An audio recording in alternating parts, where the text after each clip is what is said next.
अमरावतीतील महानगरपालिका शाळांच्या विकासासाठी एक मोठी पायरी उचलण्यात आली आहे.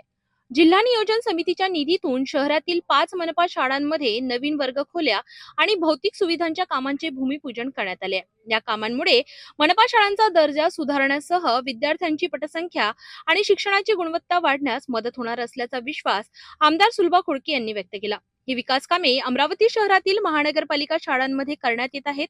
सुलभा खोडके यांच्या पाठपुराव्यामुळे जिल्हा नियोजन समितीच्या माध्यमातून सुमारे 2 कोटी रुपयांच्या निधीतून 5 मनपा शाळांमध्ये विविध भौतिक सुविधांची कामे सुरू करण्यात आली आहे. यामध्ये मनपा उच्च प्राथमिक मराठी शाळा बुधवारा येथे वर्गखोल्यांचे बांधकाम, मनपा हिंदी शाळा क्रमांक 7 विलासनगर येथे वर्गखोल्यांचे बांधकाम, मनपा मराठी शाळा शेगाव येथे कंपाऊंड वॉल आणि वर्गखोल्या, मनपा शाळा वडाळी येथे वर्गखोल्यांचे बांधकाम, मनपा शाळा नूरनगर येथे वर्गखोल्यांचे बांधकाम अशा विविध विकास कामांचे भूमिपूजन करण्यात आले. कार्यक्रमादरम्यान आमदार सुलभा खोडके यांनी कुदळ मारून तसेच नामफलकाचे अनावरण करून भूमिपूजनाची औपचारिकता पूर्ण केली.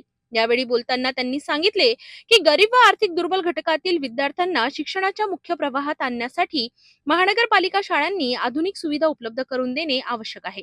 सध्या अमरावती मनपा क्षेत्रात एकूण 63 शाळा कार्यरत असून काही शाळांमध्ये विद्यार्थ्यांची संख्या वाढत आहे. त्यामुळे अनेक ठिकाणी अतिरिक्त वर्गखोल्यांची गरज निर्माण झाली आहे. खाजगी शाळांच्या तोड सुविधा देण्यासाठी नवीन वर्गखोल्या, स्वच्छतागृहे, विज्ञान प्रयोगशाळा, संगणक प्रयोगशाळा, डिजिटल शिक्षण, वायफाय सुविधा उपलब्ध करणे आवश्यक असल्याचे त्यांनी नमूद केले.